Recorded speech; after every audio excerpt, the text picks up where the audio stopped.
Hello everyone, my name is Rekha Matra and I am the resource person for the subject name Personal Management. Under this lecture, we will cover the various topics that are organization of a personal office, personal manager roles, position of personal manager in the organization, as well as a small case study to understand this topic clearly. Out here in the given image, one can see that how the human resource manager or the administrator is trying to pick up the right candidate for the right job by looking at their CVs, and they are able to identify the right candidate, and then the person is recruited for the job.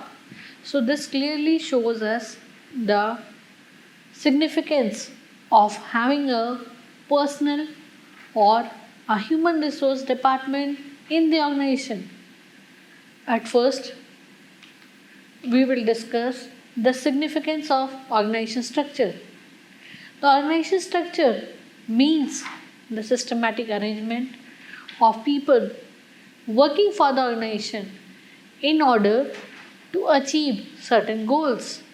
It is the framework of authority, relationships among the individuals and groups in an organization. Organization structure provides guidance to all employees by laying out the official reporting relationships that govern the workflow of the company.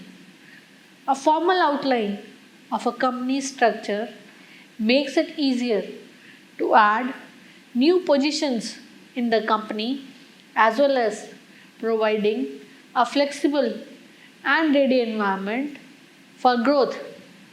Human resource organizational structure matters because it provides the framework to align resources with the priorities defined in the business strategy, and it also embodies the organizational structure or the culture. The structure directly impacts the company's ability to attract, to engage, and to retain the top human resource talent. Now, let us understand the organization of a personal office. The first step in the organization of a personal office is to list all the activities that are performed, keeping in view not only the present requirements of the organization but also the future requirements. Next point is these future requirements shall be well assessed and based on authentic sources of information. It may be noticed that not all the personal functions are equally important to all organizations at all times. Their relative importance would differ from each other depending upon various factors. Some of these factors are the size, the nature, its social, economic, cultural, political, and legal environment, the mental or personal officers, and the overall philosophy of business. These factors not only vary from organization to organization but also from country to country. The lesser important of these factors may be suitably combined with the closely related important ones. The activities should then be grouped function wise and put under the concerned functions. Let us discuss this topic further. Organization of a personal office. A group of related functions should be put under a particular section and the various sections under the umbrella of personal manager. Depending upon the number of sections and functions, the personal manager can have one or more deputy managers or assistant managers. Much will depend upon the size of the organization, the philosophy and management appreciation of personal functions. Personal manager can also have some persons who may be advising him or her to understand the requirements more clearly.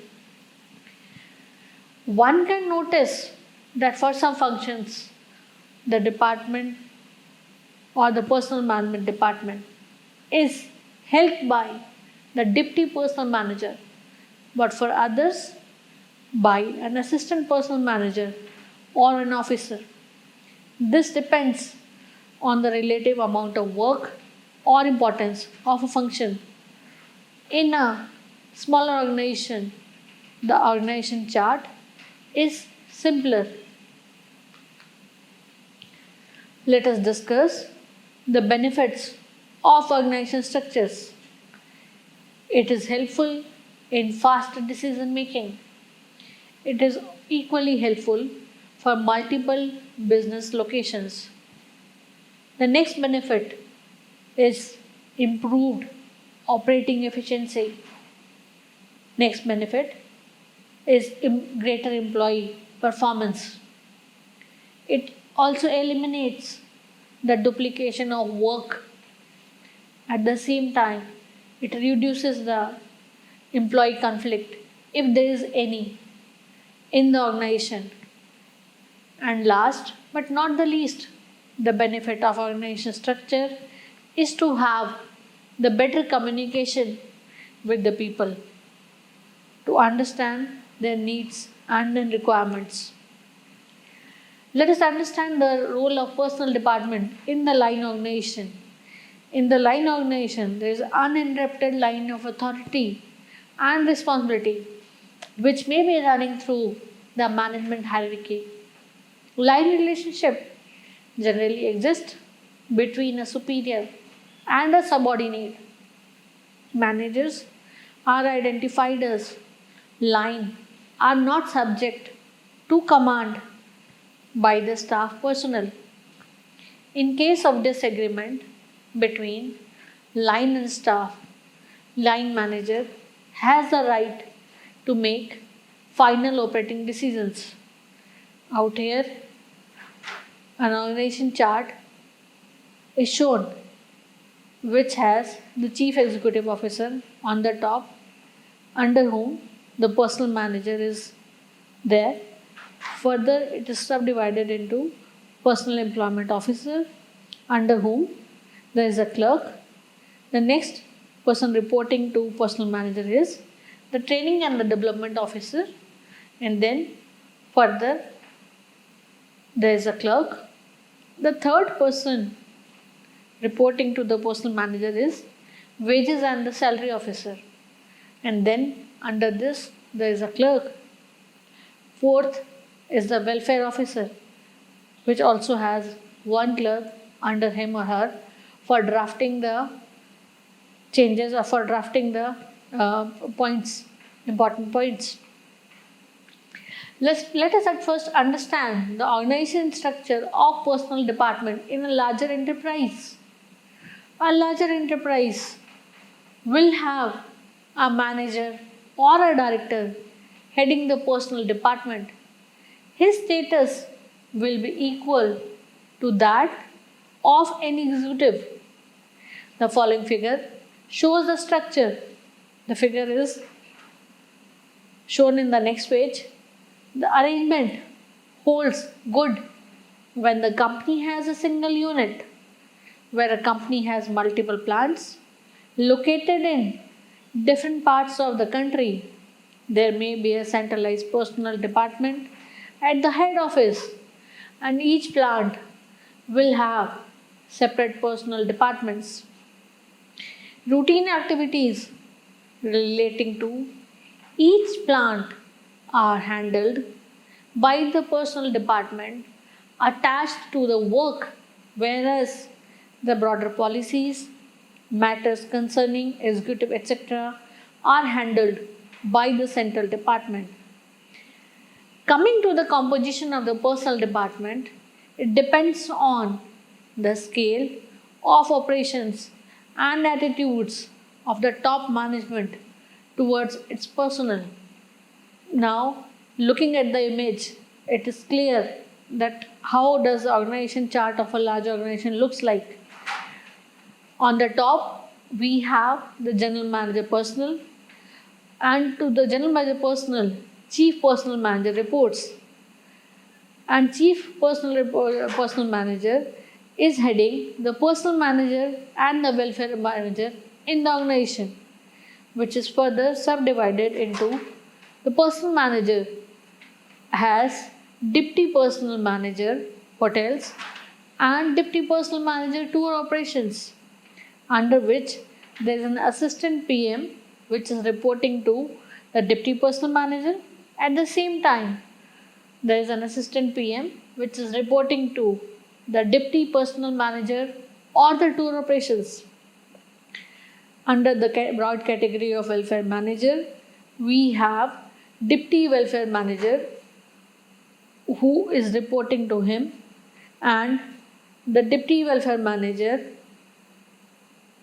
gives the command to assistant personnel manager for any roles and responsibilities.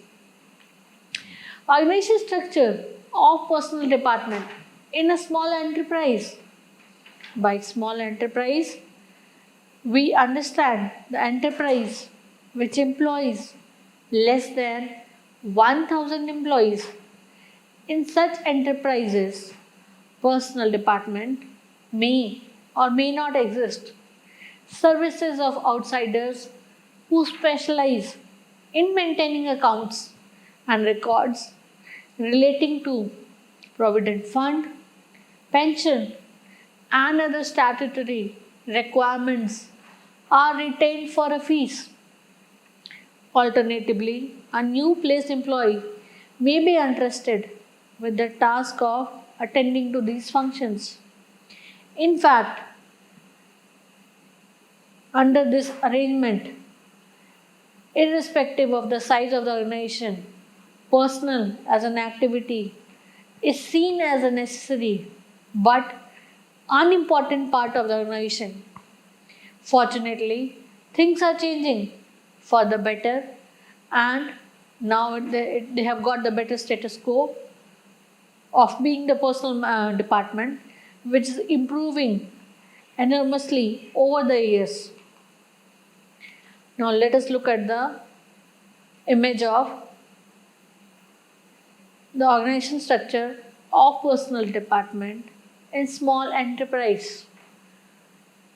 Under the personnel manager, we have the manager recruitment, manager training, junior officer, personnel department.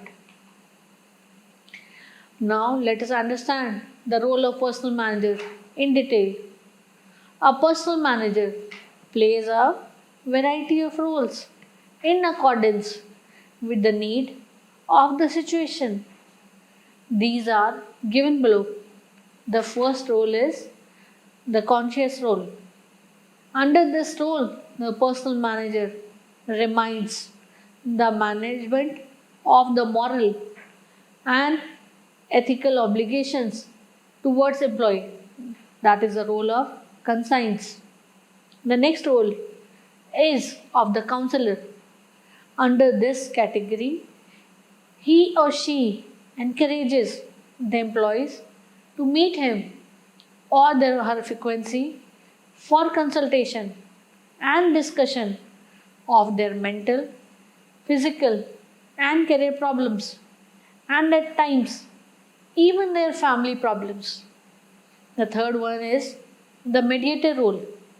Under this role, one tries to settle disputes between labor and management, as also those between an individual and a group. Here, one is not only a peacemaker but also serves as a liaison person and a communicating link. The next role is of the spokesperson. Under this, she or he works as a spokesperson, as a representative of his or her organization. This one is able to do as one deals intimately within many key organizational activities, functions, and cover has a better overall picture of the company operations. The next role is of the problem solver. He or she is a problem solver in respect of issues involving human resource management and overall long range organizational planning.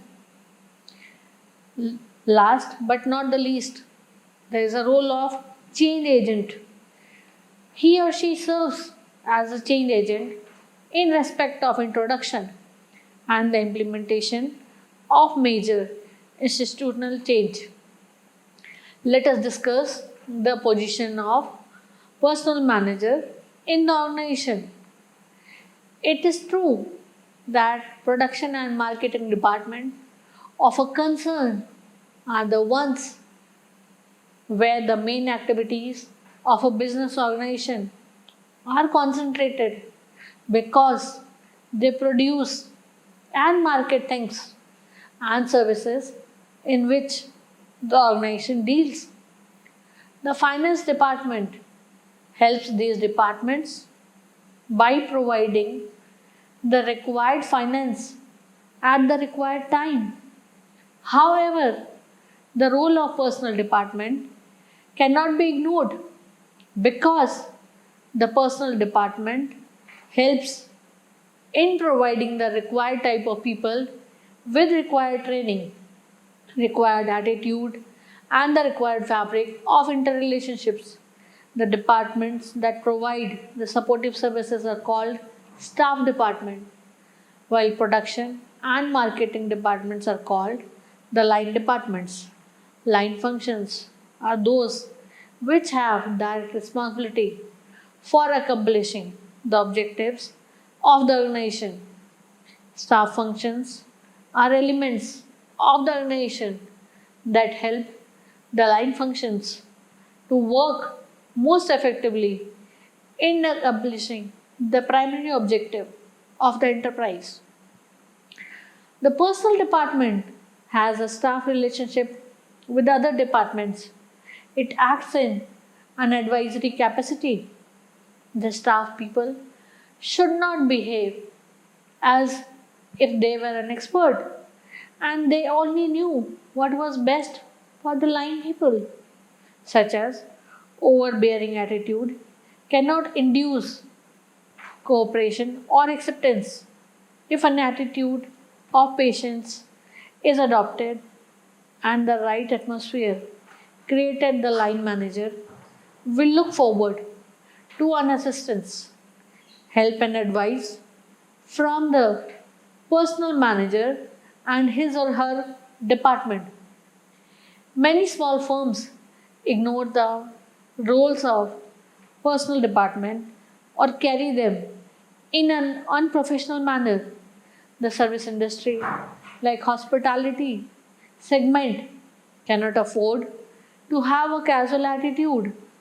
In this regard, large proportions of employee of this segment comes in direct contact with guests, and a dissatisfied or untrained employees will not be able to save the guest from his guest to his or her satisfaction level. Moving further with the case study to understand this topic very clearly. Watson Public Limited Company is well known for its welfare activities and employee oriented schemes in the manufacturing industry for more than 10 decades. This company employs more than 800 workers and 150 administrative staff and 80 management level employees. The top level management views all the employees at the same level. This can be clearly understood by seeing the uniform of the company, which is same from starting from the managing director to the floor level worker. The company has two different cafeterias at different places. One is near the plant for workers and the other is near the administrative building. Though the place is different, having the different amenities, infrastructure, and the food provided is of the same quality. In short, the company stands by the rule of employee equality. The company has one registered trade unit. The relationship between the union and the management is very cordial. The company has not lost a single man day due to strike. The company is not a paymaster in that industry.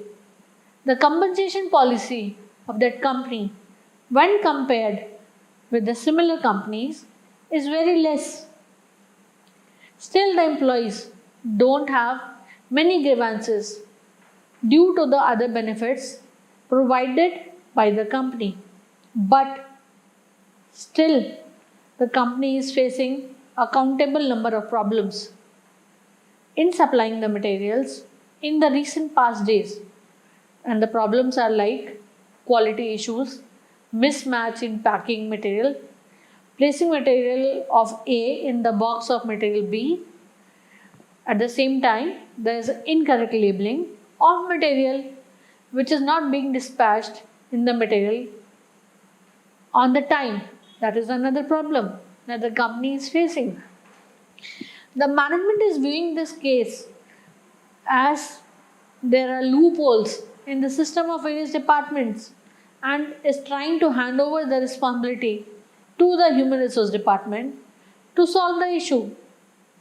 When the human resource manager goes through the issue, he realized that the issues are not relating to the system, but it is relating to the employees. When investigated, he came to know that the reason behind the casual approach by the employee in the work is that the company has hired new employees for a higher level post without considering the potential internal candidates. That is the first point of holding the grudge. The next point is that the company has hired the employees who were placed with the higher packages other than the existing employees in the same cadre. So that is the case study of human resource management. In the next slide, we will discuss the solution for this case. One must understand employee equality is not the need for every hour. In the above said case, Watson Limited had provided all facilities to employee at each grade in an equal manner, but still the employees started creating certain issues like materials are meeting the quality supply, schedule is not met, etc.